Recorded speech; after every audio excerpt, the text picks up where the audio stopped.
Thanks, you guys. So this morning, we're going to take a little time to do some vision casting for this next year. And the stuff you're going to hear me say, you're going to maybe be tired of hearing me say it, but over the next few weeks. But I'm a firm believer in that you can never over communicate what matters. You can under communicate to the detriment of what you're trying to do, but you can't over communicate. So be ready. We're going to hit the ground running when we hit the new year, and starting just a week from tomorrow, we're going to be a part of what all Foursquare churches worldwide are doing, and that is 21 days of prayer and fasting. So for 21 days, starting on the 6th and going to the 26th, you might think that's 20, but no, not if you start on the 6th, then it's 21 days of prayer and fasting. It's about what God is doing and revealing in your life, and in my life, it's about what God is doing and revealing in the life of the church around the world. And so we'll send you out some information on that this week in the newsletter, so look for that. It starts on Monday, a week from tomorrow. We'll talk more about it Sunday as well, but we'll give you a heads up this week in the newsletter so you can sign up and be a part of that.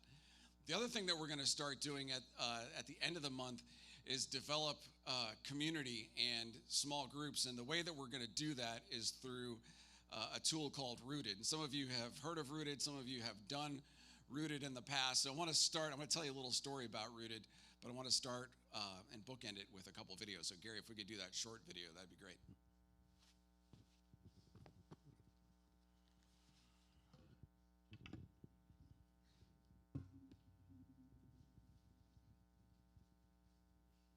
As a teenager, I struggled to find a connection, looking into different kinds of faiths just to see what would fit my life. Nothing fit. So life went on, and I got to the point where I just thought I didn't need it.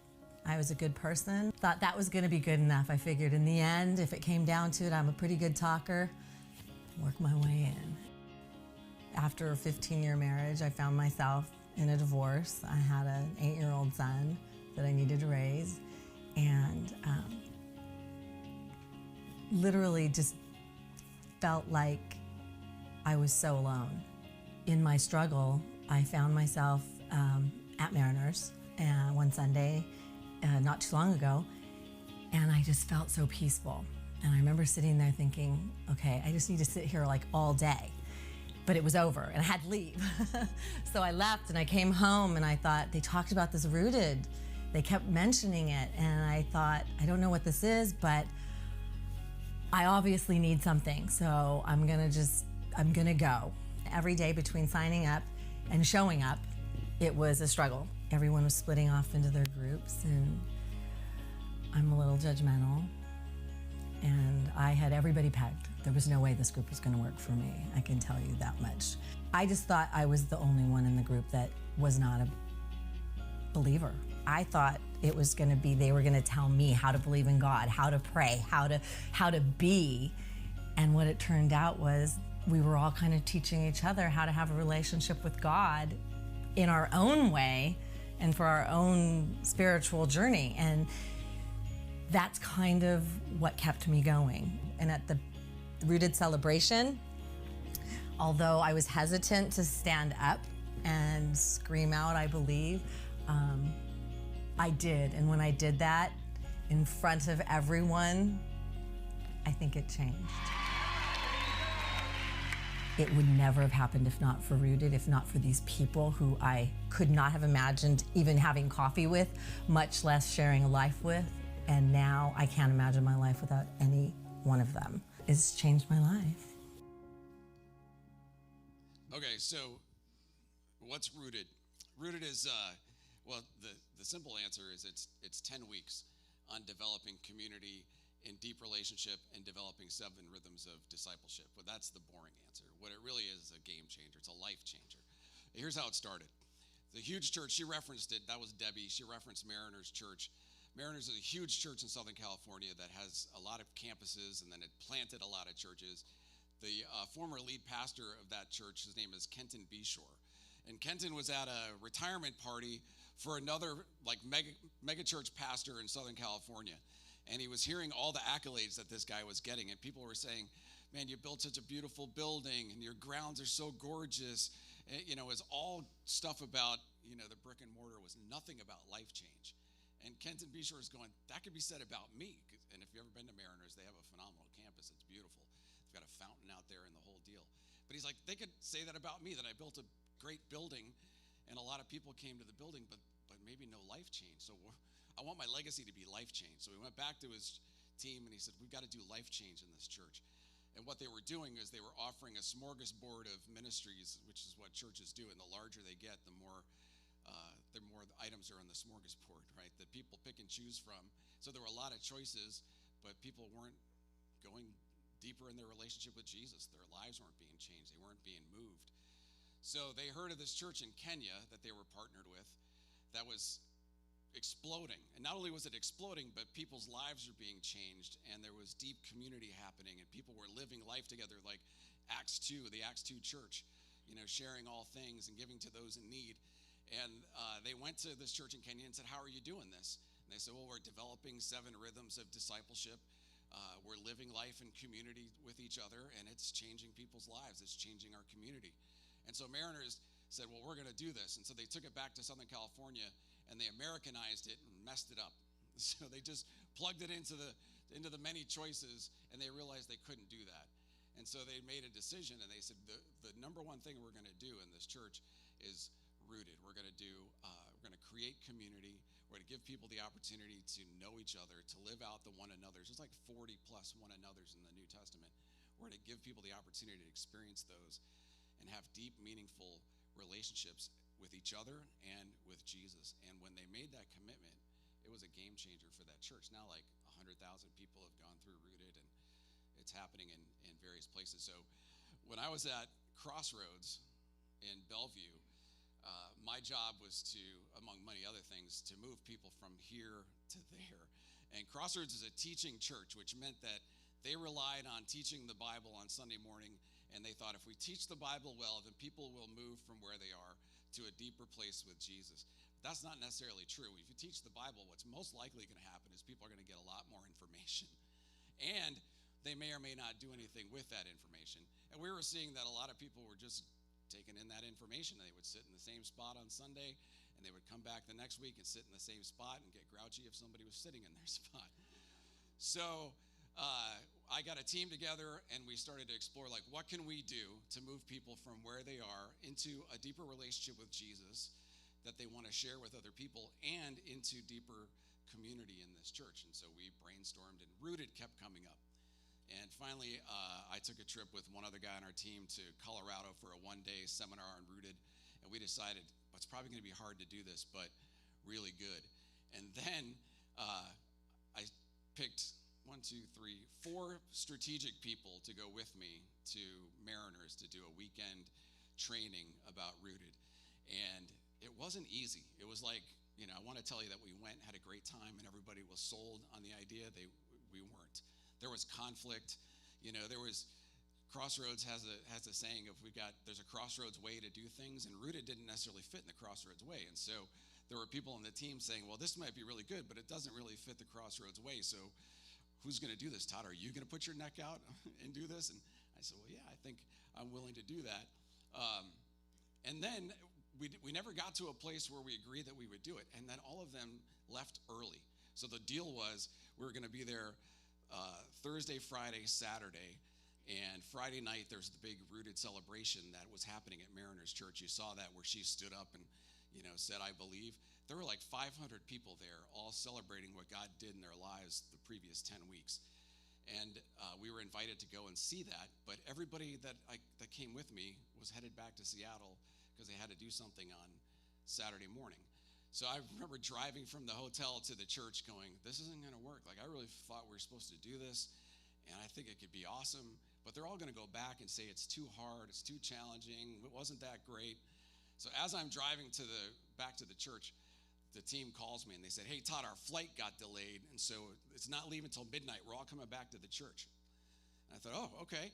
So they came back to the church. We sat in the back and watched, with 35 other people, 500 people talking about what God did in their lives over the last 10 weeks. We saw people get up on stage with cardboard testimonies saying, 10 weeks ago, I was skeptical. Now I'm I'm surrounded by people who love me, or whatever it might be.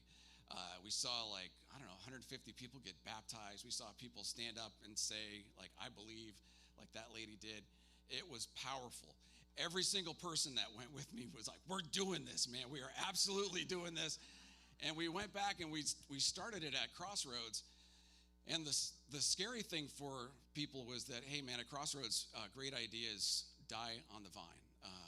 People never do anything new here. But we had 150 people start Rooted the first time. We did it twice. We had 140 people do it the second time, and it was life-changing. So Kara and I led a group, and I'll tell you what happened. First, I stood up in front of the first group of 150 people or whatever it was, and I said what they told me at Rooted, but I was going on total faith. I said to everybody, look, you're about to get into a group with 10 or 12 people that you don't really know very well, but in like 4 or 5 weeks' time, you're not going to want to be apart from these people. And I didn't know if that was true or not, but I was trusting that it was true. And it turned out to be more true than I could have even imagined.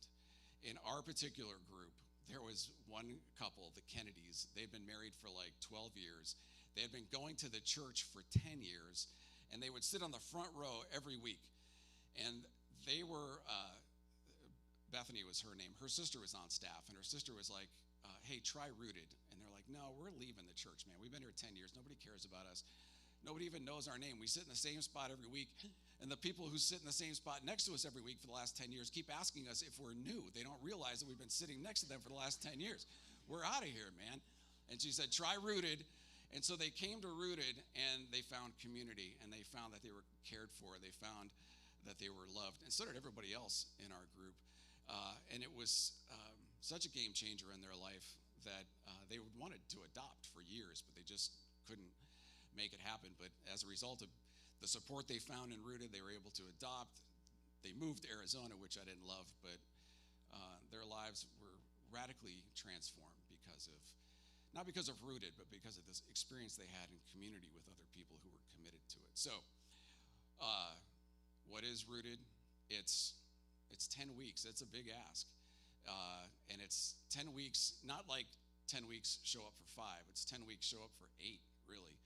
Otherwise, you miss out on what's happening. So it's a big ask, but I'm going to ask you to consider making that commitment because it's such a game changer. It's such a life changer. We need that in this church. We're great at what we do right now, but we're incomplete. Right now, we've got a lot of stuff going on Sundays, and we need community. We need the one another's of the New Testament being lived out. And that's happening in pockets, but we just need to be more intentional about it. We need groups, we need community, we need places for people to plug in. One of the things we did at Crossroads was we had a bunch of Bible studies. And I remember people saying, and I laugh at Bible studies, I shouldn't do that. I'm sorry, God. But they would say to me like, well, we're doing a Bible study, isn't that okay? And I'm like, no. And they would say, well, how could you say studying the Bible is not okay? It's because if all you do is study the Bible, how are you getting to know each other? How are you studying the Bible is great, but all by itself, I think you're maybe missing the big picture. And the big picture is caring for one another, being in relationship with each other, knowing what's really going on in each other's lives, and being a support to each other in the way that we really need it. Bible studies are notorious for people saying, okay, let's study the Bible, then let's pray. How can we pray for you? And we end up praying for our illnesses, which is important, and our kids and our jobs, but we never really get honest about what's going on in our hearts. Rooted takes you into that, into the heart level almost immediately. So I wrote down, because I always forget what the 7 rhythms are. So the first week is just an intro to Rooted. The second week is who is God? Then how does God speak to us? Where is God in the midst of suffering? And then week 5 is there is an enemy. Week 5 deals with strongholds, the stuff in our lives that we just kind of find ourselves struggling with on a regular basis. And I remember thinking, man, are people, after 5 weeks, are they really going to share like their besetting sins, the stuff and we did, and it was powerful. Then there's 2 weeks of how can I make the most of my life, which is serving. Then you actually do a serve project. Every group goes out into the community and does a serve project, which is powerful. Then week 8 is about money. And then week 9 is how should I tell others. And then at the very end, everybody gets together and we celebrate what God did. And as I look over my 30 years in ministry, student ministry, Rooted's been probably Rooted and Alpha have been the two most significant life-changing, life-impacting things that I've ever done. So it's not about the program, by the way. It's about what the program offers. It gives us the opportunity to step into something where we develop rhythms in our life that we need, no matter how long we've been a follower of Jesus or how short we've been a follower of Jesus. And it gives us the community that we're all desperate for. Even if we're introverts and we try to avoid talking to people, we need community, right? We need it. So I remember Bible studies telling us, the Bible studies I was telling you about, 2 or 3 of them came and said, after like week 4 of Rooted, we knew each other better than we had after being a Bible study for 10 years. So that's what Rooted does. So here's the ask. Consider stepping into Rooted. You're going to hear me talk a lot about Rooted over the next few weeks. Probably not this long, but you're going to hear me talk more about it. You'll see some more videos. Consider stepping into it. we wouldn't ask you to commit to something we know you don't have time for if it didn't matter. And we all have time for stuff that matters, and this matters. So I want to show you one more video before we wrap up. This is from a church in Texas that's been doing Rooted for quite a number of years. Thought this was a cool story. My name is Derek Hess, and I've been going to Compass now it'll be 3 years in September. And I definitely haven't always been a Christian. I was actually in prison for 6 years for selling drugs and doing a bunch of bad things. And my name is Tiffany Glisson. I've been coming to Compass on and off for about a year. I work in the criminal justice system, and I've worked in the criminal justice system for years.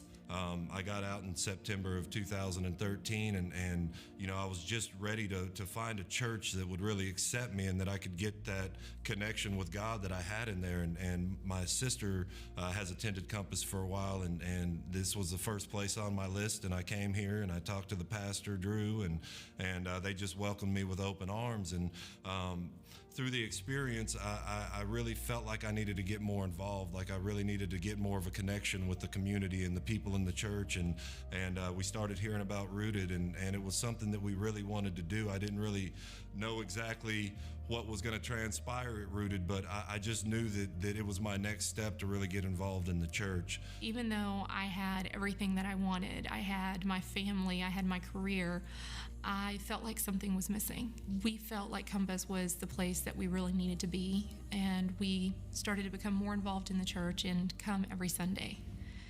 And that's also when I heard about Rooted. During the first week of Rooted, we really knew that it was the group that God had intended for us. Also in my group was a woman who was kind of on the other side of the tracks from me. We gave our testimonies, and here I was, an ex-felon with 5 felonies on my record and all these bad things that I had done in the past, and I'm sharing it with the group. And she happens to be a district attorney for the city of Arlington who's kind of on the other side of the fence dealing with people like I used to be all the time, and it was just awesome to see how God kind of weaved us all together and used our testimonies to kind of let us see the other side of things. And then Derek was in our group. And when we first met, as we went through Rooted and we were discussing the scriptures and the different things, it was clear that Derek was a man of faith. It was clear that he lived a Christian life and that he truly knew God's word and believed in it. And then I heard Derek's story. And at one time, Derek lived the life that I despised. I looked at criminal histories daily, and that's how I judged people. I would look at their criminal history, and to me, I knew the person. And I knew what kind of person that they were because I knew the things that they did. And to hear about his past, to hear that at one time he had been involved in that, it was just shocking to me.